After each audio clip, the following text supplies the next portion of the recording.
Hi hello ಎಲ್ರಿಗೂ ನಮಸ್ತೆ. Welcome back to my YouTube channel. ನಾನು ನಿಮ್ಮ ಅನಿತಾ ಬಿ ಎಮ್ ಗೌಡ. ಇವತ್ತು ಅವರಿಬ್ಬರೂ ಸ್ಕೂಲಿಗೆ ಕಳಿಸ್ಬಿಟ್ಟು ನನಗೆ ಟೈಮ್ ಅಷ್ಟೊತ್ತಿಗೆ ಆಗೋಯ್ತು, ಕೆಲ್ಸಕ್ಕೆ ಹೋಗಬೇಕಿತ್ತು.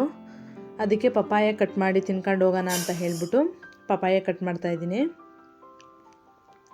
ಅಲ್ಲಿಂದ ಕೆಲಸ ಮುಗಿಸ್ಕೊಂಡು ಬಂದೆ. ಇವಾಗ ಅಡುಗೆ ಮಾಡಬೇಕು, ಮಧ್ಯಾಹ್ನದ ಅಡುಗೆ ಮಾಡಬೇಕು, ಮಾಡ್ತಾಯಿದ್ದೀನಿ. ಅದಕ್ಕೆ ನಾನು ಅವ್ರ ಮನೇಲಿ ಮಾಡಿದ್ದಿವತ್ತು ಮೆಂತ್ಯ ದಾಲ್ ಮತ್ತು ಕಡಲೆಕಾಳು ಪಲ್ಯ, ಅನ್ನ, ಮುದ್ದೆ ಮತ್ತು ಸ್ಯಾಲೆಡ್ಸು, ಮೂಲಂಗಿ, ಕ್ಯಾರೆಟು ಮತ್ತು ಸೌತೆಕಾಯಿ. ಅದನ್ನು ನಾನು ನಮ್ಮ ಮನೇಲೇ ಟ್ರೈ ಮಾಡ್ತಿದ್ದೀನಿ. ಅದು ಹೇಗೆ ಅಂತ ನೋಡೋಣ. ಇವಾಗ ನಾನು ಅನ್ನಕ್ಕೆ ಇಟ್ಕೊಂಡಿದ್ದೀನಿ. ಇವಾಗ ಅನ್ನಕ್ಕೆ ನಾನು 1 ಗ್ಲಾಸ್ ಅಕ್ಕಿಗೆ 2 ಗ್ಲಾಸ್ ನೀರು ಹಾಕಿ ಇಟ್ಕೊಂಡ್ರೆ ಅನ್ನ ಪರ್ಫೆಕ್ಟಾಗಿ ಆಗುತ್ತೆ. ಈಗ ನೆಕ್ಸ್ಟು ದಾಲ್ ಮಾಡೋಕ್ಕೆ ಬೇಳೆ 2 ಸಲ ನಾನು ತೊಳೆದು ಇಟ್ಕೊಂಡಿದ್ದೀನಿ. ನಾನು 1 ಗ್ಲಾಸಷ್ಟು ಬೇಳೆ ಇತ್ತು, ತೊಳೆದು ಇಟ್ಕೊಂಡಿದ್ದೀನಿ. ಈಗ ಅದಕ್ಕೆ 2 ಗ್ಲಾಸ್ ಹಾಕಿ ಸ್ವಲ್ಪ ಅರಿಶಿನ ಹಾಕಿ ನಾನು ವಿಷಲ್ ಬರ್ಸ್ಕೊತೀನಿ. ಎಷ್ಟು ಒಂದು 3 ಅಥವಾ 4 ಬರ್ಸ್ಕೊಂಡ್ರೆ ಅದು ಫುಲ್ ಮ್ಯಾಶ್ ಆಗುತ್ತೆ. ಬೇಳೆ ಮ್ಯಾಶ್ ಆಗಬೇಕು ಚೆನ್ನಾಗಿ. 4 ವಿಷಲ್ ಬರ್ಸ್ಕೊಂಡ್ರೆ ಸಾಕು. ನೀವು ನೋಡ್ತಾ ಇರ್ಬೋದು, ಈ ಕಡೆ ಅನ್ನಕ್ಕೆ ಇಟ್ಟಿದ್ದೀನಿ, ಈ ಕಡೆ ದಾಲ್ಗೆ ಇಟ್ಟಿದ್ದೀನಿ. ಇವಾಗ 3 ವಿಷಲ್ಲು ನಾನು ಕೂಗಿಸ್ಕೊಂಡು ಇವಾಗ ನಾನು ಸೈಡಲ್ಲಿ ಇಟ್ಕೊಂಡಿದ್ದೀನಿ. ಇವಾಗ ಅದಕ್ಕೆ ಒಗ್ಗರಣೆ ಹಾಕೊಳ್ಳೋಣ. ಎಣ್ಣೆ, ಸಾಸಿವೆ, ಜೀರಿಗೆ, ಹಸಿರು ಮೆಣಸಿನ್ಕಾಯಿ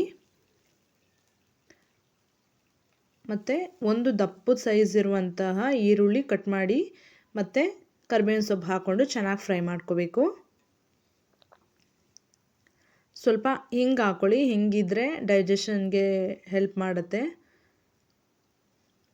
ಮತ್ತು ಟೊಮ್ಯಾಟೊ, ಓಕೆನಾ? ಇಷ್ಟು ಹಾಕ್ಕೊಂಡು ಸ್ವಲ್ಪ ಸಾಲ್ಟ್ ಹಾಕಿ ಹುರ್ಕೊಂಡ್ರೆ ಟೊಮ್ಯಾಟೊ ಚೆನ್ನಾಗಿ ಮ್ಯಾಶ್ ಆಗುತ್ತೆ, ಅದು ಎಲ್ಲ ಮ್ಯಾಶ್ ಆಗೋಗುತ್ತೆ. ಅದಕ್ಕೋಸ್ಕರ ಸ್ವಲ್ಪ ಟೊಮ್ಯಾಟೊ ಹಾಕಿದ ತಕ್ಷಣ ಸಾಲ್ಟ್ ಹಾಕಿದ್ರೆ ಚೆನ್ನಾಗಿರುತ್ತೆ, ಚೆನ್ನಾಗಿ ಬೆಂದೋಗುತ್ತೆ ಟೊಮ್ಯಾಟೊ.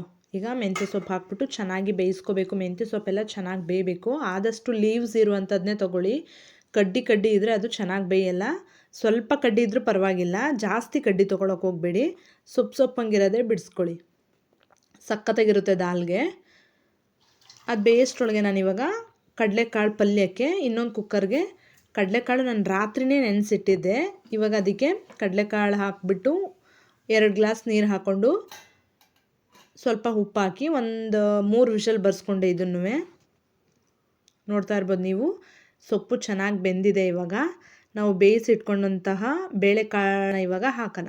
ನೋಡಿ, ಅದೇನಾದರೂ ಬೇಳೆ ಮ್ಯಾಶ್ ಆಗಿಲ್ಲ ಅಂದರೆ ಒಂದು ಸ್ಪೂನ್ ತೊಗೊಂಡು ಬಿಸಿ ಇರುವಾಗಲೇ ಈ ಥರ ಹಿಂಗೆ ಅಂದ್ಬಿಟ್ರೆ ಅದು ಬೇಳೆ ಒಡ್ಕೊಳ್ಳುತ್ತೆ. ಇವಾಗ ಹಾಕೋಣ. ಚೆನ್ನಾಗಿ ಬೆಂದಿದೆ ಸೊಪ್ಪು.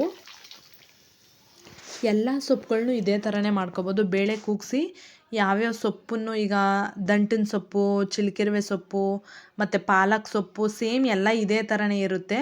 ಪ್ರತಿದಿನ ಒಂದೊಂದು ಸೊಪ್ಪು ತಿಂದರೆ ಒಳ್ಳೆಯದು ಅಂತ ಹೇಳ್ತಾರೆ. ಮತ್ತು ಅದನ್ನು ನಾವು ಅಭ್ಯಾಸ ಮಾಡ್ಕೋಬೇಕು. ನೋಡ್ತೀವಷ್ಟೇ, ಬಟ್ ನಮ್ಮಲ್ಲಿ ನಾವು ಅದನ್ನು ಇಂಪ್ಲಿಮೆಂಟ್ ಮಾಡಿರೋದಿಲ್ಲ. ನಮ್ಮ ಜೀವನದಲ್ಲಿ ಫಸ್ಟು ನಾವು ಹೆಲ್ದಿಯಾಗಿದ್ದರೆ ಏನಾದರೂ ಒಂದು ಮಾಡ್ತೀವಿ. ನಾವೇ ಹೆಲ್ದಿಯಾಗಿಲ್ಲ, ನಮ್ಮ ಹೆಲ್ತ್ ನೆಟ್ಗಿಟ್ಕೊಂಡಿಲ್ಲ ಅಂದರೆ ನಾವು ಏನು ಮಾಡಿ ಏನು ಪ್ರಯೋಜನ? ಇಂಟ್ರೆಸ್ಟು ಬರೋಲ್ಲ ಕೆಲಸ ಮಾಡೋಕ್ಕೆ.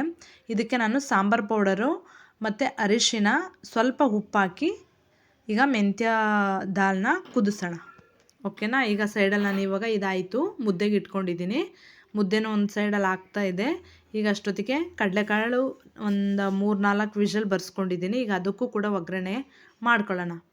ಪಲ್ಯ, ಓಕೆನಾ? ನೀವು ನೋಡ್ತಾ ಇರ್ಬೋದು, ಈ ಥರ ಬೆಂದಿದ್ರೆ ಸಾಕು, ಚೆನ್ನಾಗಿರುತ್ತೆ ಪಲ್ಯ. ಚೆನ್ನಾಗಿ ಬೆಂದಿದೆ. ಇವಾಗ ಎಣ್ಣೆ, ಸಾಸಿವೆ, ಕರಿಬೇವು, ಒಣಮೆಣಸಿನ್ಕಾಯಿ ಮತ್ತು ಕಾಳುಗಳು ಹಾಕ್ಬಿಟ್ಟು, ಈರುಳ್ಳಿ ಹಾಕಿಲ್ಲ, ಯಾಕಂದರೆ ಅವರು ಈರುಳ್ಳಿ ಹಾಕಿಸ್ಲಿಲ್ಲ. ಈರುಳ್ಳಿ ಇಲ್ಲದೇನೂ ಮಾಡ್ಬೋದು, ದೇವಸ್ಥಾನಗಳೆಲ್ಲ ಮಾಡ್ತಾರಲ್ಲ ಅನಿತಾ, ಆ ಥರ ಮಾಡು ಅಂತ ಹೇಳಿದ್ರು. ಅಲ್ಲಿ ಈರುಳ್ಳಿ ಹಾಕಲ್ಲ ಅಲ್ವಾ, ಅದಕ್ಕೋಸ್ಕರ ಎಣ್ಣೆ, ಸಾಸಿವೆ, ಕರಿಬೇವು ಮತ್ತು ಕಾಳು ಮತ್ತು ತೆಂಗಿನ ತುರಿ ಇಷ್ಟು ಹಾಕಿದ್ರೆ ಲಾಸ್ಟಲ್ಲಿ ಸ್ವಲ್ಪ ಕೊತ್ತಂಬರಿ ಸೊಪ್ಪು ಉದುರಿಸಿದ್ರೆ ಪಲ್ಯ ರೆಡಿಯಾಗಿರುತ್ತೆ.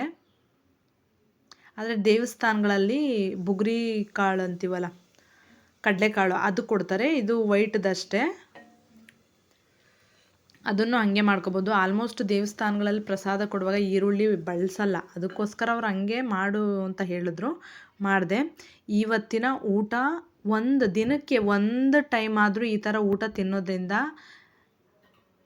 ಹೆಲ್ದಿಯಾಗಿರ್ಬೋದು. ನೀವು ನೋಡ್ತಾ ಇದ್ದೀರಾ ಎಷ್ಟು ಚೆನ್ನಾಗಿದೆ ಮೆಂತ್ಯ ದಾಲ್ ಅಂತ. ಸಖತ್ತಾಗಿತ್ತು ನಿಜವಾಗ್ಲೂ. ಟ್ರೈ ಮಾಡಿ.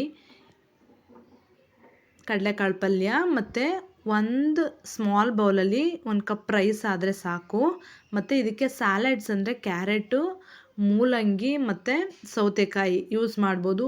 ಈ ಥರ ತಿಂದರೆ ನಿಜವಾಗ್ಲೂ ನಮಗೇನೂ ಅಷ್ಟು ಕಾಯಿಲೆಗಳ ಹತ್ರ ಬರಲ್ಲ.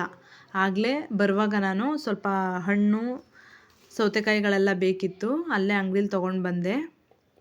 ನನ್ನ ಮಗಳು ಆಮ್ಲ ಜ್ಯೂಸ್ ಬೇಕು ಮಮ್ಮಿ ಮಾಡಿಕೊಡು ಅಂತ ಇದ್ಲು, ಅದಕ್ಕೋಸ್ಕರ ಆಮ್ಲಗಳನ್ನ ತಂದೆ. ಇದಾಗಿತ್ತು ಇವತ್ತಿನ ನನ್ನ ದಿನಚರಿ. Good food good health. ಪ್ರತಿದಿನ ಒಂದು ಟೈಮ್ ಆದರೂ ನಾವು ಈ ಥರ ಊಟ ತಿನ್ನಲೇಬೇಕು. ಏನಂದರೆ ಫಸ್ಟು ಶ್ರೀಮಂತರು ಅವರು ತಿನ್ನೋ ಊಟಕ್ಕೆ ಇನ್ವೆಸ್ಟ್ ಮಾಡ್ತಾರೆ, ಅವ್ರು ಹಾಸ್ಪಿಟಲ್ಗೆ ಯಾವತ್ತೂ ಇನ್ವೆಸ್ಟ್ ಮಾಡಲ್ಲ. ನಾನು ತಿಳ್ಕೊಂಡಿರೋ ಪ್ರಕಾರ, ನಾನು ಅಬ್ಸರ್ವ್ ಮಾಡಿದ ಪ್ರಕಾರ. ಓಕೆನಾ? ಪ್ರತಿನಿತ್ಯ ಒಂದು ಒಳ್ಳೊಳ್ಳೆ ಊಟ ತಿನ್ನಿ, ಹೆಲ್ದಿ ಆಗಿರಿ ಅಂತ ಹೇಳ್ತಾ ಈ ವಿಡಿಯೋ ಮುಗಿಸ್ತಾ ಇದ್ದೀನಿ. ನಾಳೆ ಇನ್ನೊಂದು ವಿಡಿಯೋದಲ್ಲಿ ಸಿಗುವ.